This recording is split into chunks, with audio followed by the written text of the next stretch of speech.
Hello everyone, this is Shivani Dhakad and welcome to our YouTube channel the knowledge planet. आज के इस video में हम जीके के सेक्शन से पॉलिटी सब्जेक्ट के कुछ प्रीवियस ईयर क्वेश्चंस को डिस्कस करने वाले हैं और साथ ही हमारे इस चैनल पे पॉलिटी और बाकी सभी जीके के सब्जेक्ट्स के सीक्वेंस में वीडियोस आने वाले हैं। तो आज हम डिस्कस करेंगे कुछ क्वेश्चंस का इम्पॉर्टेंट जो कि रेलवे के ही एग्जामिनेशंस में पहले पूछे गए हैं, जिसमें हमने 25 क्वेश्चंस को लिया है यहाँ। तो let's start with the first question. तो पहला क्वेश्चन है, स्वतंत्रता के बाद भारत की संविधान सभा के अध्यक्ष कौन थे? ऑप्शन है कुछ इस तरीके से। तो इसमें इसका जो करेक्ट आंसर है वो डॉक्टर राजेंद्र प्रसाद हैं।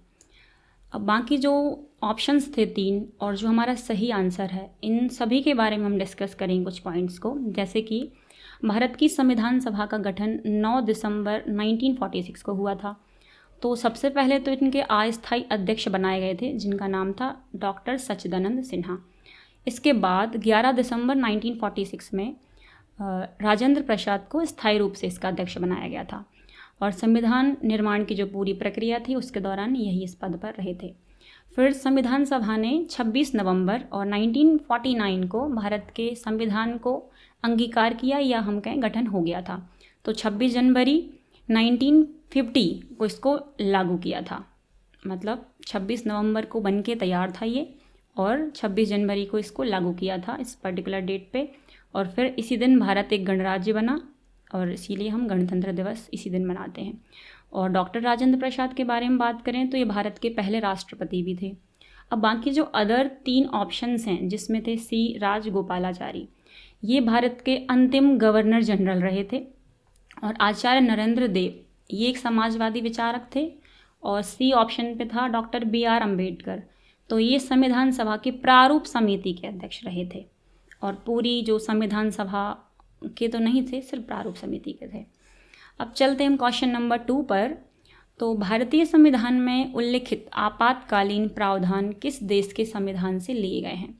जैसे कि आपको पता ही होगा कि भारत का जो संविधान है वो कई देशों के संविधान से या फिर वहाँ के लॉज से कनेक्टेड है, या हम कहें वहाँ के स्रोतों से हमने लिया है। यहाँ पे हमारे जो भी कॉन्स्टिट्यूशन बनाया है तो इसके कई स्रोत रहे हैं, विदेशी स्रोत रहे हैं, बाहर से लिया गया है कुछ ना कुछ। तो ऐसा कहना था कि जो भी भारत के कॉन्स्टिट्यूशन में हमें लेना है, अगर कहीं और देश में कुछ भी अच्छी चीज़ है तो वो ली जा सकती है। तो इसमें हम बात करें इमरजेंसी की, तो इमरजेंसी कहाँ से लिया गया? जर्मनी। तो ये याद करने की बहुत ही अच्छी ट्रिक है।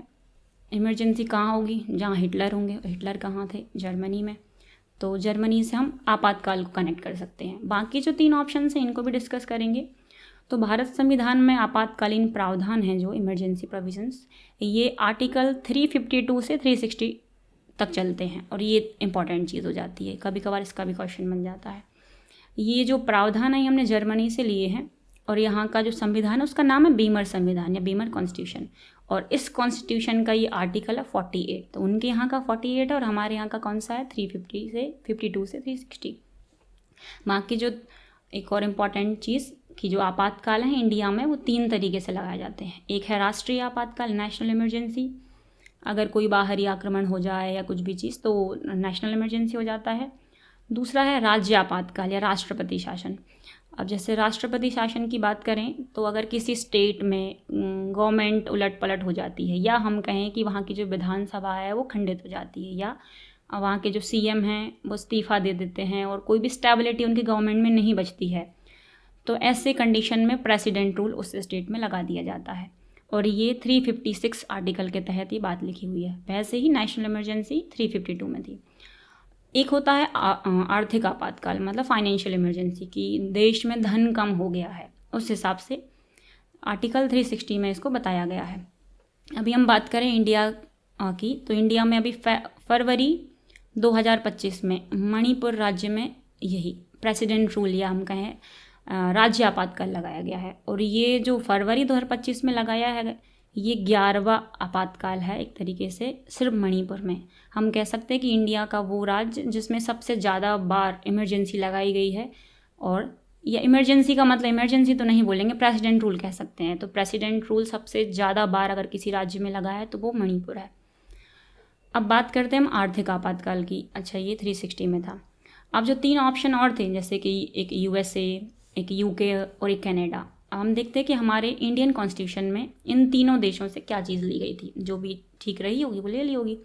तो यूएसए से हमने लिए फंडामेंटल राइट्स या कहें मौलिक अधिकार, और एक और है न्यायिक पुनरावलोकन, जिसका मतलब होता है जो अमेंडमेंट्स होते हैं ना वो एक्ट्स में। नेक्स्ट है यूके, यूनाइटेड किंगडम, तो जो संसदीय प्रणाली है, जिसका मतलब है एक तरीके से पार्लियामेंट, इसका पूरा का पूरा आइडिया हमने यूनाइटेड किंगडम या फिर यूके से लिया है।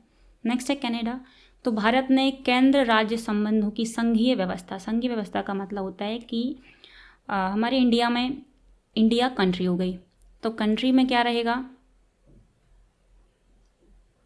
कंट्री में क्या स्टेट्स हैं। अब स्टेट्स जो हैं, अब कंट्री का हो गया एक तरीके से सेंट्रल गवर्नमेंट और स्टेट का हो गया उनका स्टेट गवर्नमेंट, तो इन दोनों के बीच रिलेशन होगा ना कुछ, जिसमें होता है कि जो कंट्री में सेंट्रल गवर्नमेंट है वो मजबूत होगी या कहें उसकी पावर ज़्यादा होगी, और जो राज्य हैं वो सेंट्रल के अगर कंपेयर करें तो उसके मुकाबले थोड़े कमज़ोर होंगे या उनकी पावर थोड़ी कम होगी। तो यही हमारी संघीय व्यवस्था जो हमने कहाँ से ली, कनाडा से ली है। नेक्स्ट चलते हैं क्वेश्चन नंबर 3 की तरफ। तो भारतीय संविधान के निम्नलिखित में से किस अनुच्छेद में लिखा है कि भारत अर्थात इंडिया राज्यों का संघ है। ये हमारा है आर्टिकल नंबर 1। शुरुआत यहाँ से होती है कि इंडिया भारत राज्यों का संघ है, राज्यों से मिलकर बना हुआ है।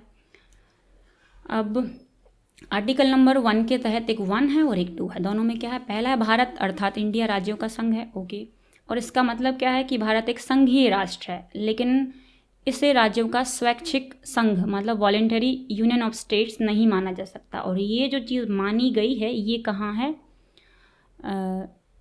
यूनियन ऑफ स्टेट्स तो है इंडिया, लेकिन ये नहीं कह सकते कि राज्य अपनी मर्जी से अलग हो जाए। अगर राज्य अलग होने की बात करें तो ये यूएसए में चलता है। इंडिया में क्या है, स्टेट्स जो हैं उनको हम होल्ड, एक तरीके से सेंट्रल उनको होल्ड करके रखे हैं कि हम इकट्ठे बंधे हुए हैं लेकिन अलग नहीं हो सकते हैं, राज्य अपनी मर्जी से अलग नहीं हो सकते हैं।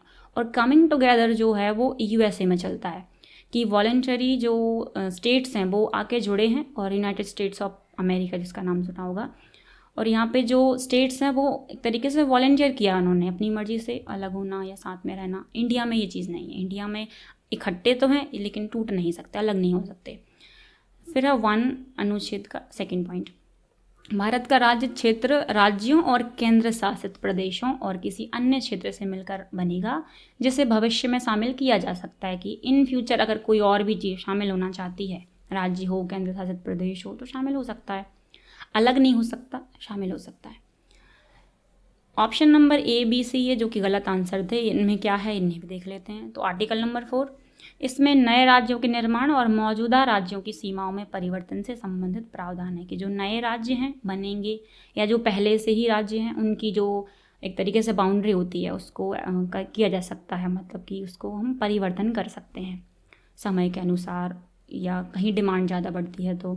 आर्टिकल नंबर 2 यह संसद को नए राज्यों को शामिल करने या बनाने का अधिकार देता है।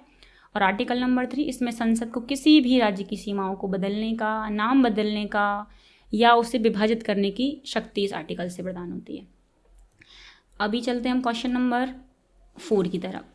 तो क्वेश्चन नंबर 4 है कि भारतीय संविधान में शिक्षा को किस सूची में रखा गया है। तो देखो भारतीय संविधान में ना 3 प्रकार की सूची होती है, एक होती है संघ सूची और एक होती है राज्य सूची और एक होती है समवर्ती सूची। तो संघ सूची में क्या होता है कि इसमें ऐसे टॉपिक्स होते हैं जिन पे कानून बनाने का अधिकार सिर्फ सेंट्रल का होता है, और राज्य सूची में ऐसे टॉपिक्स होते हैं जिन पे कानून बनाने का अधिकार सिर्फ और सिर्फ स्टेट्स का होता है। समवर्ती सूची एक ऐसी सूची है जिसमें कानून बनाने का अधिकार राज्य को भी है, संघ सूची को भी है, लेकिन अगर वो टॉपिक विवादित है और अगर उस पर संघ ने कोई नियम या हम कहें लॉ बना दिया है तो फिर वही माना जाएगा, सेंट्रल के द्वारा बनाया गया कानून ही मान्य होगा, राज्य का नहीं होगा। तो अब हम बात करते हैं शिक्षा की, शिक्षा किस में शामिल है, राइट। तो ये संघ सूची, राज्य सूची, समवर्ती सूची, इनके बारे में तो हम बता चुके हैं। हम बात करते हैं शिक्षा की। तो शिक्षा की क्या स्थिति है, तो मूल संविधान जो 1950 में बना था इसमें शिक्षा राज्य सूची में था, यानी इस पर सिर्फ कानून बनाने का अधिकार राज्य को था। फिर 42 जो संविधान संशोधन हुआ, अमेंडमेंट एक्ट आया 1976 में, इसमें शिक्षा को राज्य सूची से हटा दिया और समवर्ती सूची मतलब कि कॉन्करेंट लिस्ट में इसको ऐड कर दिया। बात करते हैं बाकी 3 ऑप्शंस की, जैसे सरकारी सूची, ये कोई सूची होती नहीं है, इंडियन कॉन्स्टिट्यूशन में ये है ही नहीं। अब बात करते हैं राज्य सूची की, स्टेट लिस्ट। तो 1976 से पहले शिक्षा राज्य सूची में थी, इसके बाद समवर्ती में आ गई, और ये रही हमारी संघ सूची। तो शिक्षा से जुड़े कुछ विषय जैसे कि तकनीकी और उच्च शिक्षा, ये संघ सूची में हो सकते हैं, लेकिन सामान्य रूप से शिक्षा समवर्ती सूची में। कुछ ही टॉपिक्स हैं इसके जो संघ में आएंगे, बाकी तो समवर्ती में ही है। तो नेक्स्ट क्वेश्चन की तरफ चलते हैं। भारत के संविधान की प्रस्तावना जो है, प्रियम्बल, इसमें प्रयुक्त शब्द हैं कुछ गणतंत्र। ये क्या सूचित करता है? गणतंत्र का मीनिंग क्या है? जैसे हम कहते हैं कि इंडिया हमारा गणतंत्र देश है, तो इसका क्या मीनिंग होता है कि देश का जो प्रधान है वो वंशागत है। अच्छा, प्रधान का मतलब होता है राष्ट्रपति हमारे, है ना। ये वंशागत है, या जो प्रधान है वो संवैधानिक शासक हैं, या हम कहें कि देश का जो प्रधान है वो निर्वाचित प्रतिनिधि है। तो ये करेक्ट आंसर हो जाएगा, क्योंकि जो प्रेसिडेंट होते हैं उनको निर्वाचित किया जाता है, जनता द्वारा चुने गए जो प्रतिनिधि होते हैं, MP MLAs होते हैं, उनके द्वारा देश के राष्ट्रपति को चुना जाता है। तो भारतीय संविधान की प्रस्तावना में कहा गया है कि संप्रभुत्व, समाजवादी, धर्मनिरपेक्ष, लोकतांत्रिक गणराज्य, ये डेफिनेशन दी है भारत की, जिसमें गणतंत्र का मीनिंग होता है कि देश का जो सर्वोच्च पद है जो कि राष्ट्रपति हैं, ये वंशानुगत नहीं हो सकते, ये जनता द्वारा जो चुने गए प्रतिनिधि हैं उनके माध्यम से चुना जाएगा। तो भारत में जो राष्ट्रपति निर्वाचित प्रतिनिधि हों, ये सांसद या विधायकों द्वारा किए जाते हैं, जो इसे गणतांत्रिक राज्य बनाते हैं। इसके विपरीत अगर हम देखें ब्रिटेन जैसे देश, इसमें जो शासक हैं वंशानुगत होते हैं, इसीलिए इन्हें हम गणतंत्र नहीं कह सकते, जिसमें राष्ट्रपति या जो भी वहाँ के प्रधान हैं वो अगर चुनाव द्वारा नहीं चुने जा रहे हैं, बल्कि वंशानुगत का मीनिंग कि पहले जो भी उनके प्रधान थे उसके बाद अगली पीढ़ी में से कोई होगा, इनको हम मोनार्कीज कहते हैं, मतलब राजतंत्र कहा जाता है। जैसे राजा का बेटा ही राजा बनेगा, ऐसा जो सिस्टम होता है वो राजतंत्र कहलाता है। इंडिया गणतंत्र है। नेक्स्ट ऑप्शंस जो इसके थे अदर A, B और D, इनके बारे में देखते हैं कि देश का प्रधान वंशागत है, ये एकदम गलत हो गया कि देश का प्रधान संवैधानिक शासक है। तो भारत का राष्ट्रपति एक संवैधानिक प्रमुख होता है, लेकिन गणतंत्र शब्द का मुख्य अर्थ वंशानुगत शासन के विरोध में चुना गया, इसलिए हमने इसको हटा दिया। नेक्स्ट है ऊपर का, तो इनमें कोई भी सब गलत है, कुछ भी सही नहीं है। अभी चलते हैं हम अगले क्वेश्चन की तरफ। तो क्वेश्चन नंबर 6। अच्छा, ये सारे के सारे जो क्वेश्चंस हैं वो रेलवे के ही प्रीवियस ईयर से लिए गए। जैसे कि हम इस क्वेश्चन के बारे में बात करें तो RRB NTPC 2021 की शिफ्ट 1 से लिया गया 22 जनवरी। तो सारे क्वेश्चंस इंपॉर्टेंट हैं। ये हमारा एक इंट्रोडक्शन वीडियो है जिसमें हम सिर्फ इंपॉर्टेंट क्वेश्चंस को डिस्कस कर रहे हैं। इनके बाद पॉलिटी की पूरी क्लासेस वीकली सेशंस में या डेली सेशंस में पूरी सीक्वेंस में कवर की जाएंगी, और साथ ही साथ हमारे यूट्यूब चैनल पे मैथ्स की भी क्लासेस रेगुलर बेसिस पे चल रही हैं, जो मंडे टू फ्राइडे रहती हैं। और GK का जितना भी पूरा सिलेबस है वो हमने एक हमारी वीडियो है एक, जिसमें पूरा का पूरा सिलेबस RRB ग्रुप D का पूरा डिस्कस किया गया है।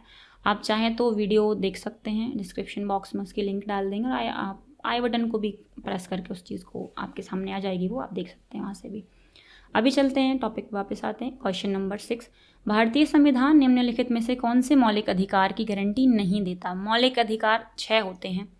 अब इनमें जो लिखे हैं इनमें से कोई एक ऐसा होगा जो मौलिक अधिकार नहीं है। आपका अधिकार हो सकता है, मौलिक अधिकार नहीं होगा, जिसमें स्वाधीनता का अधिकार ये है हमें, फ्रीडम, ओके। धार्मिक स्वतंत्रता का अधिकार, ये भी मौलिक अधिकार है। समानता का भी अधिकार है। लेकिन व्यवसाय का हमें अधिकार तो है, हम व्यवसाय तो कर सकते हैं, लेकिन क्या होगा कि हम अपनी मर्जी से ऐसा कुछ भी नहीं करेंगे जो प्रतिबंधित है। जैसे कि कुछ नशे की चीज़ें हैं, उनका व्यवसाय नहीं कर सकते, तो उन पे क्या है, रोक लगा दी जाती है, तो आप वो करने के लिए स्वतंत्र नहीं हो। इसलिए हम कहेंगे कि वो हमारा मौलिक अधिकार नहीं है। तो इसका जो करेक्ट आंसर हो जाएगा वो व्यवसाय का अधिकार हो जाएगा। ये मौलिक अधिकार नहीं है, आपको अधिकार है बिजनेस करने का, लेकिन कुछ फील्ड्स हैं या हम कहें कुछ क्षेत्र हैं जहाँ आप बिजनेस नहीं कर सकते, जो कंट्रोल करे जाते हैं गवर्नमेंट के द्वारा। जैसे कि हम बात करते हैं बाकी सारे फंडामेंटल राइट्स की। देखो, कुल मिला के होते हैं 6 मौलिक अधिकार, जिसमें से पहला होता है राइट टू इक्वलिटी, समानता का अधिकार। ये हमारे आर्टिकल 14 से 18 तक है। अच्छा, इस पे से भी बहुत क्वेश्चन बनते हैं, इस टॉपिक पे से भी, कि कौन सा आर्टिकल किस अधिकार के बारे में बताता है, तो इन्हें ध्यान से पढ़ेंगे। तो नेक्स्ट है राइट टू फ्रीडम, स्वतंत्रता का अधिकार, ये है 19 से 22 तक। फिर है राइट अगेंस्ट एक्सप्लॉयटेशन, शोषण के विरुद्ध अधिकार, ये हमारा 23 से 24 तक। फिर है right to freedom of religion, कोई भी रिलीजन को आप फॉलो कर सकते हो, ये 25 से 28 तक है। संस्कृति और शिक्षा के अधिकार हैं, ये हैं 29 से 30, बिल्कुल सीक्वेंस में एकदम। संवैधानिक उपचारों का जो अधिकार है वो 32 अनुच्छेद में देखने को मिलता है। तो व्यवसाय से संबंधित जो हमारा क्वेश्चन था उसके बारे में बात करें, इससे संबंधित जो अधिकार है, जो कि मौलिक अधिकार नहीं सिर्फ अधिकार है, ये हमारे आर्टिकल नंबर 19(1) का जी इसमें दिया गया है, जिसमें ये लिखा हुआ है, वो ये कहता है कि हर नागरिक को कोई भी पेशा हो, व्यापार हो, व्यवसाय हो या उद्योग है, वो करने का अधिकार तो होगा, लेकिन ये पूरी तरीके से गारंटीड मौलिक अधिकार नहीं हो सकता। क्यों? क्योंकि इस पर उचित प्रतिबंध लगाए जा सकते हैं। जैसे कि एग्जाम्पल के लिए सरकार जनहित में कुछ व्यवसायों को नियंत्रित करती है, मतलब कि जो हमारे लोग होते हैं, जनता होती है, उसके फायदे के लिए जनहित में कुछ व्यवसायों पर रोक लगा देती है, नियंत्रित कर देती है। जैसे कि खतरनाक व्यवसाय, जैसे नशीले पदार्थों का व्यापार हुआ, इन पर रोक लगा देती है। तो ये आपको ये करने का फिर अधिकार नहीं है, इसीलिए इन्हें मौलिक अधिकार नहीं कह सकते। ओके, तो इसलिए व्यवसाय का अधिकार मौलिक अधिकार के रूप में गारंटी शुदा नहीं है। जो और अदर ऑप्शंस थे इनके बारे में बात करें तो जैसे राइट टू फ्रीडम, इन सभी के आर्टिकल्स दिए हैं इसमें, जो कि हम ऊपर डिस्कस करके आ गए हैं। अभी हम अगले क्वेश्चन की तरफ मूव करते हैं। राज्य के नीति निर्देशक सिद्धांतों का जो उल्लेख है वो भारतीय संविधान के निम्नलिखित में से किस भाग में दिया हुआ है? देखो, भारत के जितने भी नीति निर्देशक तत्व हैं, ये किस पार्ट में हैं, और बाकी जो अदर पार्ट्स भी होंगे, जैसे 4 हैं, 4 में से कोई आंसर होगा, बाकी 3 तो आंसर नहीं होंगे, इनको भी हम डिस्कस करेंगे। जैसे कि हम बात करें कि भारतीय संविधान के अनुच्छेद 36 से 51 तक राज्य के जो नीति निर्देशक तत्व हैं, DPSP शॉर्ट में कह देते हैं, ये 36 से 51 तक तो हैं, ये इनका आर्टिकल नंबर दे दिया। और ये भी बता दें कि इन्हें कहाँ से लिया गया है, आयरलैंड से लिया गया है। इनका जो उद्देश्य है वो राज्य को सामाजिक और आर्थिक न्याय प्रदान करना है, मार्गदर्शन करना है, और ये न्यायिक रूप से बाध्यकारी तो नहीं होते, लेकिन इन्हें अदालत में लागू नहीं करा जा सकता। ये सिर्फ ऐसे इमेजनरी वर्ल्ड है एक तरीके से, कि ऐसा होना चाहिए लेकिन कंपलसरी नहीं है। तो ये जो हम बात करें कि कौन से भाग में है, ये तो भाग नंबर 4 इसका आंसर होगा, भाग नंबर 4। अगर हम टिक करें आंसर तो ये पहले ही वाला ऑप्शन इसका सही था। अच्छा, बाकी अब 3 और रह गए तो इनको डिस्कस कर लेते हैं। तो भाग 6 जो है पार्ट नंबर 6, इसमें राज्यों के शासन, governor, state legislature, high court, इसकी व्यवस्था है। भाग नंबर 3 इसमें हमारे फंडामेंटल राइट्स हैं। भाग 5 इसमें president, prime minister, parliament, supreme court, इन सब के बारे में दिया गया है। तो अब बढ़ते हैं हम अगले क्वेश्चन की तरफ। क्वेश्चन नंबर 8, भारत के संविधान में कितने मौलिक कर्तव्यों को प्रतिस्थापित किया गया है, या कहीं कितने मौलिक कर्तव्य हमारे संविधान में हैं? So the correct answer is 11। अब बात करते बाकी सबके बारे में, या हम कहें पहले इन्हीं को डिस्कस कर लेते। 11वां कब जोड़ा गया? तो मौलिक कर्तव्यों को 42वें संविधान संशोधन जो हुआ अधिनियम 1976 में, इसमें जोड़ा गया। इससे पहले तो 10 मौलिक कर्तव्य हुआ करते थे। बाद में जो 86वां संविधान संशोधन हुआ 2002, इसके द्वारा 11वां मौलिक कर्तव्य जोड़ा गया, जो कि क्या है कि 6 से 14 वर्ष के जो बच्चे हैं उनको शिक्षा देना कंपलसरी है। जो भी उनके पेरेंट्स हैं, पालक हैं, जो भी हैं, ये कंपलसरी है, यहाँ तक तो शिक्षा मिलनी चाहिए। अच्छा, मौलिक कर्तव्य जो हैं वो 42वें संविधान संशोधन से जुड़े थे, और जो 11वें नंबर का मौलिक कर्तव्य है वो 86वां संविधान संशोधन जो अमेंडमेंट एक्ट, उससे जुड़े हुए हैं। 11वां नंबर का 2002 में जुड़ा, बाकी सारे 1946 में जुड़े। तो मौलिक कर्तव्य संविधान के भाग 4A में है ना, अनुच्छेद नंबर 51A के तहत आते हैं, बाद में जुड़े हैं यह सोवियत संघ या हम कहें रूस के संविधान से प्रेरित हैं। जैसे कि पहले भी क्वेश्चन आया था कि भारतीय संविधान विदेशी स्रोतों से लिया गया है, तो हर एक चीज़ कहीं से ना कहीं से तो आई है।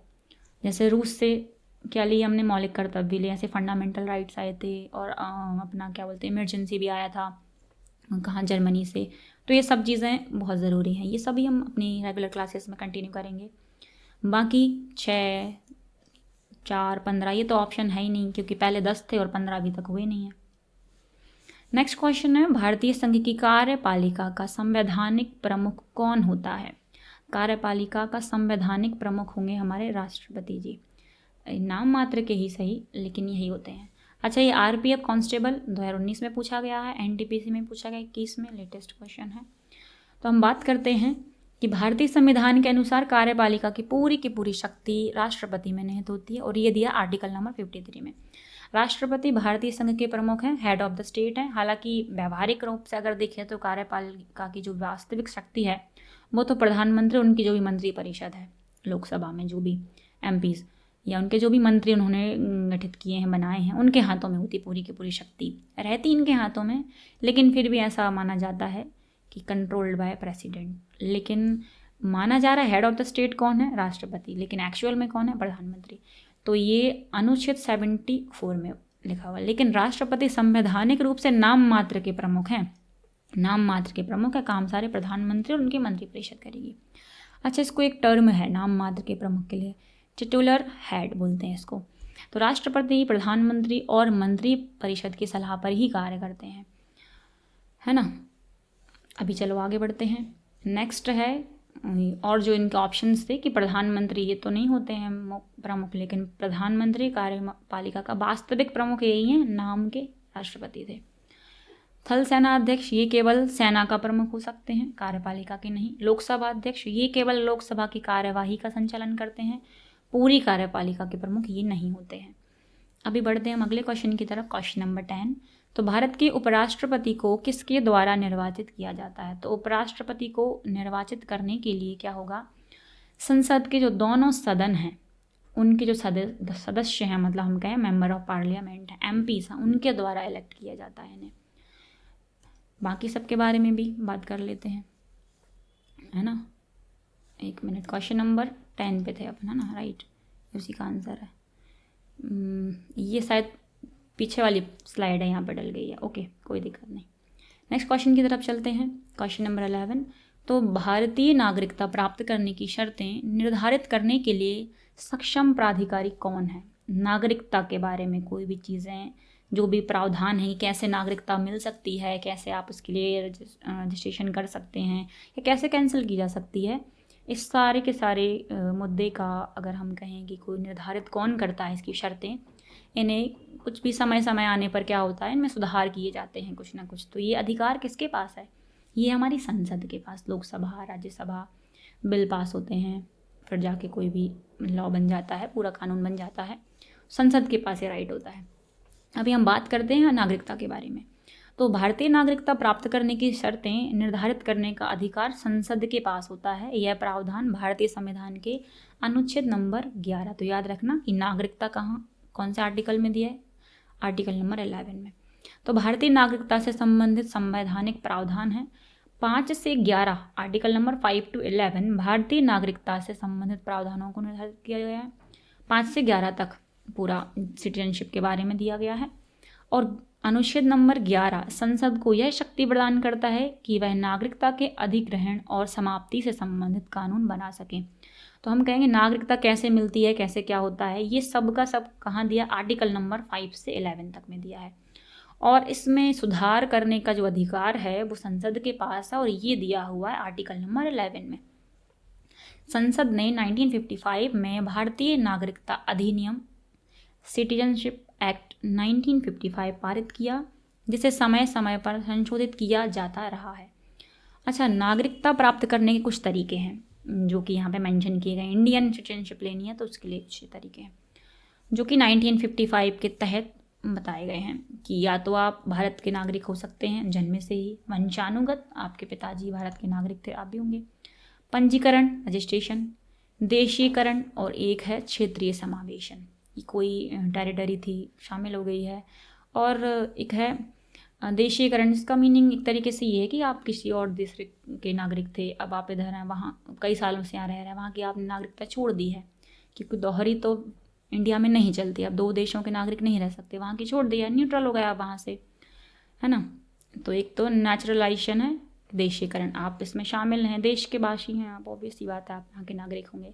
बर्थ से हो सकते हैं, वंशानुगत हो सकते हैं, टेरिटरी वाला भी सिस्टम है कि कोई पार्ट है जो इंडिया में शामिल कर लिया गया है, वहाँ के लोग हैं, अब क्योंकि वो पार्ट इंडिया का है तो वहाँ के लोग भी इंडिया के ही होंगे।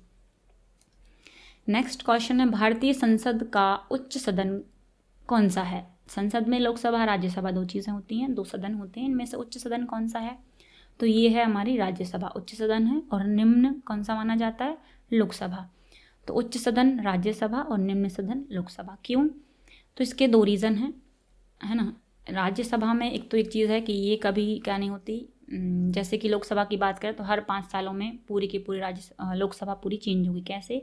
चुनाव होंगे नए, जो भी नए प्रेसिडेंट बने जो भी नए प्राइम मिनिस्टर बनेंगे वो अपने मंत्रिमंडल का गठन करेंगे, तो एक तरीके से नई लोकसभा बन चुकी है। लेकिन राज्यसभा में ऐसा नहीं होता है ना। और बाकी और भी चीज़ें हैं इसमें, राज्यसभा क्यों उच्च सदन मानी जा रही है, ये हम पूरा अपनी जो भी कंटिन्यूसली क्लासेस चलेंगी सीक्वेंस में उसमें हम पूरा कवर करेंगे, राज्यसभा लोकसभा सारे टॉपिक्स को। फिलहाल के लिए लोकसभा निम्न सदन है और राज्यसभा उच्च सदन है। अच्छा, लोकसभा सेम चीज़ लिखी है, लोअर हाउस है। विधानसभा यह राज्यों की विधायिका होती है ना। और राष्ट्रपति भवन यह भारत के राष्ट्रपति का आधिकारिक निवास है, ना कि संसद का कोई सदन। संसद के सिर्फ 2 ही सदन हैं, लोकसभा और राज्यसभा। भारत के वित्त मंत्री द्वारा केंद्रीय बजट खालिस्तान में प्रस्तुत किया जाता है, लोकसभा में प्रस्तुत किया जाता है। वित्त मंत्री लोकसभा में ही बनाए जाते हैं, मंत्रिमंडल में शामिल होते हैं लोकसभा के, तो लोकसभा में ही इसे पेश करते हैं। अच्छा, जो केंद्रीय बजट है इस पर डिस्कशन राज्यसभा में हो सकता है, लेकिन पेश ये लोकसभा में होगा। तो भारत के वित्त मंत्री द्वारा केंद्रीय बजट लोकसभा में ही प्रस्तुत किया जाएगा। और ये बात लिखी आर्टिकल 112 के तहत। तो केंद्रीय बजट को वार्षिक वित्तीय विवरण कहा जाता है, एनुअल फाइनेंशियल स्टेटमेंट कहा जाता है, आम भाषा में से बजट कह देते हैं। तो बजट को संसद के दोनों सदनों लोकसभा और राज्यसभा में पेश किया जाता है, लेकिन प्राथमिक रूप से लोकसभा में ही प्रस्तुत और चर्चा किया जाता है। मतलब प्राथमिक रूप से फर्स्ट प्रायोरिटी लोकसभा है इसकी। बजट को पास करने की मुख्य शक्ति लोकसभा के पास ही होती है, क्योंकि लोकसभा के सदस्य जनता द्वारा सीधे चुने जाते हैं, डायरेक्ट इलेक्शन हुआ इनका। तो विधानसभाओं, ये ऑप्शन तो है ही नहीं हमारा, विधानसभा तो राज्य की होती है, यहाँ पे तो राज्य बजट होगा, यहाँ पे केंद्रीय बजट नहीं हो सकता। राज्यसभा ये चर्चा कर सकती है बजट पे, लेकिन इसमें इसके पास अधिकार, केवल इसका जो अधिकार है पेश करने के सिर्फ लोकसभा के पास है, चर्चा इसमें हो जाएगी। भारत के राष्ट्रपति के साथ संयुक्त बैठक, बजट राष्ट्रपति के साथ किसी संयुक्त बैठक में पेश नहीं किया जा सकता, इसे लोकसभा में ही किया जाता है। तो ये वाला ऑप्शन भी क्या जाता है, गलत हो जाता है। अगले क्वेश्चन की तरफ चलते हैं, क्वेश्चन नंबर 14।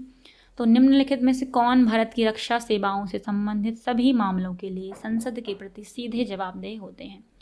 तो भारत की रक्षा मतलब रक्षा मंत्री, डायरेक्ट कनेक्शन है। भारत की रक्षा की जो भी सेवाएं हैं उनके लिए कौन होगा जिम्मेदार? रक्षा मंत्री होंगे। तो भारत की रक्षा सेवाओं से संबंधित सभी मामले कौन देखेंगे? रक्षा मंत्री। भारतीय संविधान के अनुसार राष्ट्रपति भारत के सशस्त्र बलों के सर्वोच्च कमांडर होते हैं, प्रेसिडेंट, लेकिन रक्षा नीतियों और कार्यों की जिम्मेदारी किसकी है? रक्षा मंत्री की। ओके, जो लोकसभा के प्रति उत्तरदायी होते हैं। तो रक्षा मंत्री कैबिनेट स्तर के मंत्री होते हैं और वे रक्षा मंत्रालय मतलब मिनिस्ट्री ऑफ डिफेंस का नेतृत्व भी करते हैं। बाकी जो ऑप्शन थे वो थे, एक था राजनीतिक मामलों की कैबिनेट समिति। तो ये जो समिति है वो केवल उच्च स्तरीय नीतिगत निर्णयों पर कार्य करती है, लेकिन संसद के प्रति प्रत्यक्ष उत्तरदायी नहीं होती। तो ये ऑप्शन भी गलत हो जाएगा, क्योंकि रक्षा से संबंधित तो नहीं काम करते हैं। अच्छा, प्रधानमंत्री के पास और भी काम है, यही नहीं है। प्रधानमंत्री संपूर्ण सरकार का प्रमुख होते हैं, लेकिन रक्षा मामलों के लिए संसद के प्रति सीधा जवाबदेही ये नहीं होते, रक्षा मंत्री होते हैं। तो ये सब चीज़ें नहीं है। नेक्स्ट क्वेश्चन, राज्य के गवर्नर की नियुक्ति किसके द्वारा की जाएगी? राज्य के गवर्नर की, तो राज्य के जो गवर्नर हैं वो नियुक्त किए जाएंगे बाय प्रेसिडेंट। तो भारतीय संविधान के अनुच्छेद 155 के अनुसार राज्यपाल की नियुक्ति राष्ट्रपति के द्वारा की जाती है। राज्यपाल राज्य का संवैधानिक प्रमुख होते हैं। ये जैसे राष्ट्रपति पूरे देश के प्रमुख थे, संवैधानिक प्रमुख, वैसे ही राज्यपाल संवैधानिक प्रमुख होंगे राज्य के। राष्ट्रपति सेंटर में नाम मात्र के शासक थे, वैसे यहाँ राज्यपाल का हाल होता है। तो राज्यपाल राज्य के संवैधानिक प्रमुख होते हैं और राष्ट्रपति के प्रतिनिधि के रूप में ये काम करते हैं। अब राष्ट्रपति तो हर राज्य में नहीं जा सकते, तो राज्यपाल उनके प्रतिनिधि बनकर वहाँ काम करते हैं। राज्यपाल की नियुक्ति राष्ट्रपति द्वारा प्रधानमंत्री और केंद्र सरकार की सलाह पर की जाती है। एक है, राज्यपाल का कार्यकाल जो है वो 5 वर्षों का होता है, लेकिन राष्ट्रपति की इच्छा से उनके कार्यकाल को समाप्त होने से पहले भी उन्हें हटा सकते हैं। 5 सालों तक काम करेंगे, उससे पहले भी उन्हें हटाया जा सकता है। उपराष्ट्रपति नहीं करते इनका चयन, इनकी कोई भूमिका नहीं है। प्रधानमंत्री की सलाह पर नियुक्त किया जाता है, प्रधानमंत्री नहीं करते। मुख्यमंत्री का तो राज्यपाल की नियुक्ति में कोई अधिकार है ही नहीं, कैसे ही। अभी बात करते हैं हम नेक्स्ट क्वेश्चन की, क्वेश्चन नंबर 16, निम्नलिखित में से कौन से राज्य में विधान परिषद है? देखो कुछ ही राज्य हैं जिनमें विधान परिषद है, बाकी सब में तो नहीं है। एक काम करते हैं, हम सबको डिस्कस करते हैं, पर आप इसमें से देखना आप सही अंदाज़ा लगा पा रहे हैं कि नहीं। अभी विधान परिषद के बारे में बात करें, देखो हर राज्य में विधान परिषद नहीं होती, विधानसभा होती है। विधान परिषद सिर्फ 6 ही राज्यों में हमारे इंडिया में, एक है आंध्र प्रदेश, कर्नाटका, महाराष्ट्र, तेलंगाना, उत्तर प्रदेश और बिहार। हमारे क्वेश्चन पे वापस चलते हैं तो आंध्र प्रदेश ऑप्शन में था, तो करेक्ट आंसर आंध्र प्रदेश। अभी बात करते हैं हम नेक्स्ट ऑप्शंस की, जैसे हिमाचल प्रदेश, इनमें विधानसभा है, विधान परिषद नहीं है, इनमें भी नहीं है और यहाँ भी नहीं है। अच्छा, ये क्वेश्चन हम कर रहे हैं प्रीवियस ईयर के, आप लास्ट में देखना आपका स्कोर कितना रहा है ना। आप जितने भी लोग इस वीडियो को देखेंगे तो 25 क्वेश्चन में से आप देखना आउट ऑफ कितना आपका स्कोर रहता है इस पर। ओके, अभी हम आगे बढ़ते हैं। सुप्रीम कोर्ट के न्यायाधीशों की सेवानिवृत्ति की उम्र क्या है? तो ये है 65 ईयर्स। तो भारतीय संविधान के अनुसार, अच्छा ये जो क्वेश्चन था बहुत इंपॉर्टेंट है, देखो कितने सारे एग्जाम्स में आया है, ये बहुत सारे एग्जाम्स में आया है। मतलब ये कुछ क्वेश्चंस तो ऐसे रिपीटेडली पूछे जा रहे हैं, जैसे कि आरआरबी जेई में आ गया 19 में, 16 में, 17 में, 16-17 की चीज़ें फिर 19 में रिपीट हो गई। अब जो नेक्स्ट एग्ज़ाम जो भी होगा उनमें रिपीट हो जाएँ, या थोड़ा चेंज करके पूछ लेते हैं। कुल मिला के बात है, टॉपिक इंपॉर्टेंट है। अभी आगे बढ़ते हैं हम। तो संविधान के आर्टिकल नंबर 124 के अनुसार सुप्रीम कोर्ट के न्यायाधीशों की जो सेवानिवृत्ति है, या हम कहें कार्यकाल, वो 65 एज तक ही चलेगा, उनकी उम्र 65 एज। उच्चतम न्यायालय के जो मुख्य न्यायाधीश हैं, मतलब कि CJI, chief justice of India, और अन्य न्यायाधीश हैं जो भी अदर जजेस हैं, वो 65 वर्ष की आयु तक ही उस पद पर बने रहे। सुप्रीम कोर्ट के जज इतनी ही उम्र तक रह सकते हैं। और अगर हम बात करें हाई कोर्ट के, तो हाई कोर्ट के जो न्यायाधीश हैं वो 62 ईयर्स तक अपने पद पर रहकर सेवा दे सकते हैं। नेक्स्ट क्वेश्चन है EVM। अच्छा, वैसे तो हमें लगता है कि EVM से थोड़ी क्वेश्चन बनेगा, लेकिन लेटेस्ट क्वेश्चन देखिए 2021 के EVM मशीन पे से क्वेश्चन बन रहे हैं। तो EVM मशीन का पूर्ण रूप क्या है? पूर्ण रूप का मतलब इसका फुल फॉर्म पूछा गया है, क्या है इसका? देखो M से तो सबको पता मशीन ही होगा, V से भी पता है वोटिंग ही होगा। पहला है कि इलेक्ट्रिक है, इलेक्शन है, एसेंशियल है, इलेक्ट्रॉनिक है, तो सही नाम क्या है? Electronic voting machine. नेक्स्ट इसी के बारे में डिटेल में देखते हैं। तो ऑप्शन नंबर कौन सा करेक्ट था? D, electronic voting machine. EVM एक इलेक्ट्रॉनिक डिवाइस है जिसका उपयोग चुनाव में वोट डालने और गिनने के लिए किया जाता है। इससे भारत में पहली बार 1982 के केरल विधानसभा चुनाव में प्रयोग के रूप में इस्तेमाल किया गया। अच्छा, अभी इतना पूछ लिया, फुल फॉर्म क्या हो सकता है अगली बार ये पूछ लें, सबसे पहले कहाँ इस्तेमाल किया था? तो 1982 में केरल के जो विधानसभा के चुनाव हुए थे वहाँ इसका इस्तेमाल हुआ था। इसमें 2 यूनिट होती हैं EVM में, एक है कंट्रोल यूनिट, एक है बैलेट यूनिट। तो एक है नियंत्रण इकाई और एक है मतदान इकाई। नियंत्रण कोई और करेगा और मतदान कौन देगा? मतदाता। तो किसके हाथ में कंट्रोल हो गया इनका? यह चुनाव अधिकारी के पास होगा, क्योंकि नियंत्रण वही करेंगे। और मतदान इकाई किसके पास होगी? मतदाता द्वारा उपयोग की जाती है, जिसमें विभिन्न उम्मीदवारों के नाम और उनके चुनाव चिन्ह होते हैं। बटन दबानी होती है ना मशीन। नेक्स्ट चलते हैं, नीति आयोग की बात करते हैं ना। तो नीति आयोग का गठन 2015 में हुआ है, लेकिन 2015 में किस डेट पे हुआ है? साल के शुरुआती दिन, और साल का शुरुआती दिन क्या होता है? 1 जनवरी। तो 1 जनवरी 2015 को भारतीय योजना आयोग को समाप्त करके, अच्छा ये भी याद रखो, नीति आयोग आया तो किसकी जगह पे आया है ना? भारतीय योजना आयोग की जगह पे नीति आयोग आया, और 1 जनवरी 2015 को आया। नीति आयोग के बारे में देखते हैं, फुल फॉर्म क्या है? National institution for transforming India. इसकी स्थापना कब हुई है? 1 जनवरी 2015 को। इस आयोग की स्थापना का उद्देश्य यही था कि भारतीय योजना आयोग की भूमिका को समाप्त करो और इसकी जगह पे एक नया, लचीला और ऐसा कि जिससे थोड़ा रिजल्ट का मतलब होता है कि प्रोडक्टिव इफ़ेक्ट्स थोड़े ज़्यादा दिखें, ऐसा ढांचा तैयार कीजिए जिससे पूरे कंट्री का एक तरीके से काम अच्छे से चले। थोड़ा रिजल्ट्स जिन पे हम वर्क कर रहे हैं, जिन कामों पे हम काम कर रहे हैं, जिन्हें सही करने का, अच्छा बनाने का, उनके परिणाम थोड़े अच्छे निकल के आएँ, जिससे विकास के विभिन्न आयामों में नीति निर्माण में सुधार हो सके। जो भी डेवलपमेंट का जो भी वर्क हो रहा है उस पर थोड़ा ज़्यादा एक तरीके से गति मिल जाए उन चीज़ों को। तो नीति आयोग केंद्रीय और राज्य सरकारों के बीच सहयोग को बढ़ावा देने के लिए साथ साथ रणनीतिक सलाहकार के रूप में कार्य करता है, दोनों के बीच में, मतलब राज्य सरकार और केंद्र सरकार, जिससे भारत के विकास लक्ष्यों को प्राप्त किया जा सके। क्योंकि कंट्री को संभाल तो दो ही टाइप की गवर्नमेंट्स रही हैं मेनली बोलें तो। अब दोनों के बीच अगर कोऑर्डिनेशन नहीं होगा, उनको अच्छी सलाह नहीं मिलेगी, तो कैसे काम हो पाएगा। तो नीति आयोग का एक तरीके से काम ये है। इसलिए 1 जनवरी 2015 को भारतीय योजना आयोग हटाया और इसके जगह पे नीति आयोग का गठन किया। अच्छा, नीति आयोग के जो अध्यक्ष हैं, प्रमुख हैं, वो होते हैं प्रधानमंत्री जी, जो कि अभी कौन है, नरेंद्र मोदी जी। नेक्स्ट क्वेश्चन की तरफ चलते हैं। आर्टिकल नंबर 243C किससे संबंधित है? ये आर्टिकल किससे संबंधित है? तो ये आर्टिकल है हमारा पंचायती राज्यों से, या हम कहें पंचायतों की संरचना से ये आर्टिकल हमारा रिलेटेड है। तो भारतीय संविधान के आर्टिकल नंबर 243C का संबंध पंचायतों की संरचना से है और ये अनुच्छेद पंचायतों की संरचना, उनके सदस्यों के निर्वाचन, सीटों के आरक्षण और संबंधित विषयों के बारे में प्रावधान रखता है या करता है।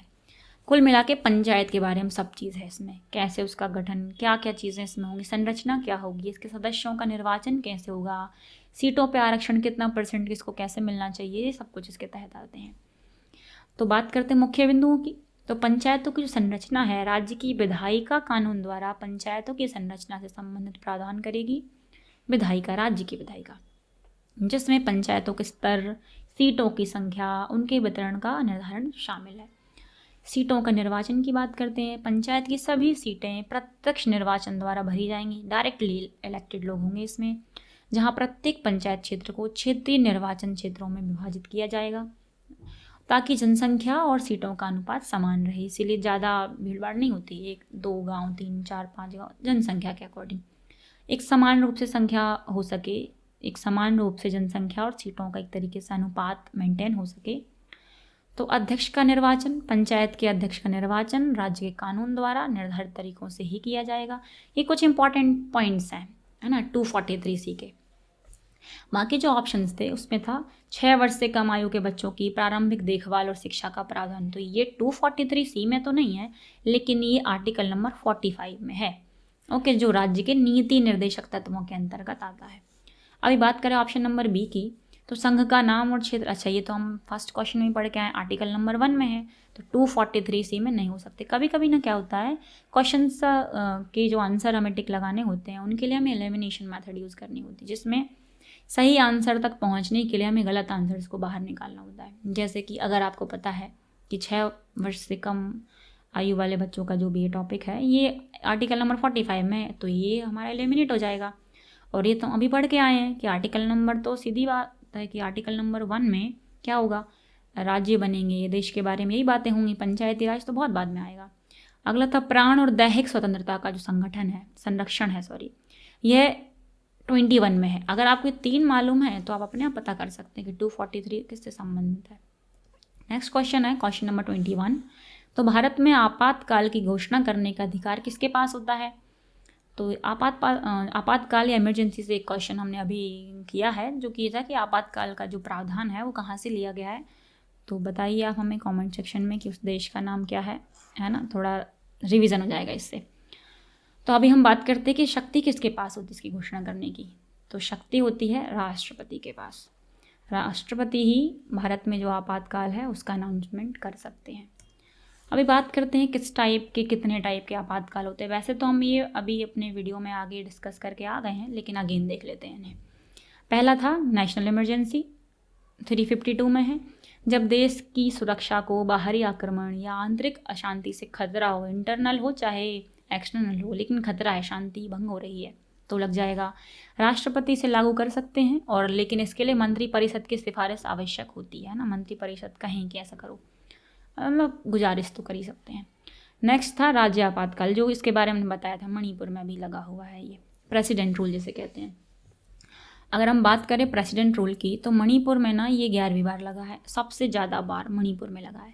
लेकिन अगर हम बात करें, ये तो 11 टाइम हो गया, मतलब मोस्ट, लेकिन ऐसा कहें कि क्या इंडिया में ऐसे कोई राज्य हैं जिनमें प्रेसिडेंट रूल अब तक नहीं लगा है?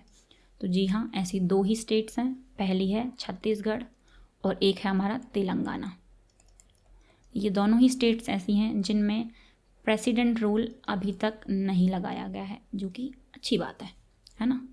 तो प्रेसिडेंट रूल इनमें नहीं लगाए। 2 स्टेट्स हैं, एक छत्तीसगढ़ और तेलंगाना। मणिपुर की बात करें तो मणिपुर में अशांति बहुत है, ऑब्वियस रीजंस की वजह से। और ये 11वीं बार, सबसे ज़्यादा बार इंडिया की कोई स्टेट है जिसमें इमरजेंसी मतलब कि प्रेसिडेंट रूल लगाया गया है, तो वो 11वीं बार है। वहाँ के जो सीएम थे उन्होंने इस्तीफा दे दिया, गवर्नमेंट में अब स्टेबिलिटी नहीं बची, तो प्रेसिडेंट रूल लग गया। जब किसी राज्य में संवैधानिक तंत्र विफल हो जाए, संवैधानिक तंत्र मतलब कि जो विधानसभा है वो विफल हो जाती है, तो राष्ट्रपति राज्यपाल की रिपोर्ट या अन्य आधारों पर, राज्यपाल की रिपोर्ट पर या अन्य जो भी उनको लगता है, अन्य रीजंस भी हो सकते हैं, प्रेसिडेंट रूल लगाया जा सकता है। नेक्स्ट है आर्थिक आपातकाल, जो कि 360 में है। जब देश की वित्तीय स्थिरता मतलब कि फाइनेंशियल जो स्टेबिलिटी है वो उस पर गंभीर खतरा हो, फाइनेंशियल स्टेट बिल्कुल भी ठीक नहीं है, उस कंडीशन में हो जाएगा। राष्ट्रपति ही लगाएंगे, लेकिन संसद की स्वीकृति इसमें आवश्यक होती है। अगर अभी बात करें श्रीलंका में कई बार हो गया है। नेक्स्ट क्वेश्चन 22 चलते हैं। 1976 में जो 42nd संशोधन हुआ, तो भारतीय संविधान की प्रस्तावना में ऐसे कौन से 2 शब्द हैं जो जोड़े गए? अच्छा, भारतीय संविधान की जो प्रस्तावना है प्रियम्बल, उसमें कई शब्द पहले से थे, लेकिन एक है समाजवादी और दूसरा है धर्मनिरपेक्ष। ये 1976 में जो 42वां संशोधन हुआ उसके तहत जोड़े गए हैं। बात करते हैं बाकी शब्दों की, तो 1976 में 42वें संविधान संशोधन के तहत ये सब चीज़ें जोड़ी गई। कौन? समाजवादी मतलब सोशलिस्ट, और धर्मनिरपेक्ष मतलब सेक्युलर। तो समाजवादी होने का मतलब होता है कि भारत एक ऐसा देश है, कल्याणकारी राज्य होगा, जहाँ संसाधनों का जो वितरण है वो समान रूप से समाज में आर्थिक न्याय को बढ़ावा दिया जाएगा। समाजवादी, समाज के लिए काम करना, ऐसा एक तरीके से कल्याणकारी राज्य होना। और धर्मनिरपेक्ष सेक्युलर मतलब क्या हुआ कि सभी धर्मों का सम्मान होगा, समान उन्हें अधिकार होंगे, समान तरीके से उनका सम्मान होगा, पूरी समान मान्यता होगी, लेकिन जो राज्य है, राज्य का मतलब यहाँ इंडिया से है, कंट्री से है, उसका कोई आधिकारिक धर्म नहीं होगा। मतलब राज्य से संबंधी पूरा देश का होता था, देश के बारे में बात होती थी कि देश का कोई धर्म नहीं होगा, लेकिन इसमें प्रचलित जितने भी धर्म है सबको समान अधिकार होंगे, सबको स्वतंत्रता होगी, सब एक बराबर होंगे। तो 42वां संविधान संशोधन 1976 में हुआ। यह संशोधन प्रधानमंत्री इंदिरा गांधी के कार्यकाल में हुआ। इंपॉर्टेंट चीज़ है, बहुत चीज़ें इसमें शामिल हुई थी। 42 जो संविधान संशोधन हुआ था इसमें। और सबसे इम्पॉर्टेंट चीज़, इसे मिनी संविधान भी कहते हैं, क्योंकि इसने संविधान के कई प्रावधानों में महत्वपूर्ण बदलाव किए, बहुत ज़्यादा चेंजेस इसमें आए थे, इसलिए इसे मिनी कॉन्स्टिट्यूशन भी कहने लगे। तो इस संविधान संशोधन के तहत ही प्रस्तावना में समाजवादी और धर्मनिरपेक्ष दोनों ही शब्द जोड़े गए। राष्ट्रीय एकता के स्थान पर राष्ट्रीय अखंडता शब्द को भी शामिल किया गया था। बाकी जो ऑप्शन है लोकतांत्रिक, इनके मीनिंग देखते हैं। लोकतांत्रिक, गणतंत्र, ये शब्द पहले से थे, इसमें बाद में नहीं आए, पहले से थे ये। धर्मनिरपेक्ष तो आया, बंधुता पहले से था, और न्याय और स्वतंत्रता ये दोनों शब्द पहले से ही मूल में ही थे, मूल जो प्रस्तावना थी उसी में थे। अभी चलते हैं हम नेक्स्ट क्वेश्चन की तरफ। केरल राज्य की राज्य भाषा, इन पे से भी क्वेश्चन बनते हैं राज्य भाषा पे से, जो कि है केरल की मलयालम। अब इसके बारे में देखते हैं। तो केरल की जो आधिकारिक राज्य भाषा है वो है मलयालम। ओके, यह द्रविड़ भाषा परिवार की एक प्रमुख भाषा है, ये भी ठीक है। और संविधान की जो 8वीं अनुसूची है, जिसमें कि जो भी भाषाएं हैं जो संविधान में लिखित दर्ज की गई हैं, 22 भाषाएं, उनमें से एक है मलयालम। 1 नवंबर 1956 को केरल राज्य के गठन के बाद मलयालम को आधिकारिक भाषा का दर्जा मिला था। तो 1956 में केरल का गठन हुआ और उसी के बाद मलयालम को क्या बताया गया, वहाँ की राज्य भाषा। नेक्स्ट क्वेश्चन है क्वेश्चन नंबर 24। भारतीय राजनीतिक गठबंधन एनडीए। देखो, हमें लगता है ऐसी चीज़ें क्वेश्चन जो हैं वो पेपर में नहीं आएंगे, लेकिन आ जाते हैं चीज़ें। अब एनडीए का फुल फॉर्म ही आ गया। देखो, तो एनडीए का फुल फॉर्म क्या होगा? इससे तो देखो नेशनल हो जाएगा, नेशनल वाला राष्ट्रीय हो जाएगा, डी से क्या हो जाएगा, कुल मिला के क्या होता है इसका, राष्ट्रीय जनतांत्रिक गठबंधन हो जाता है एक तरीके से इसका फुल फॉर्म।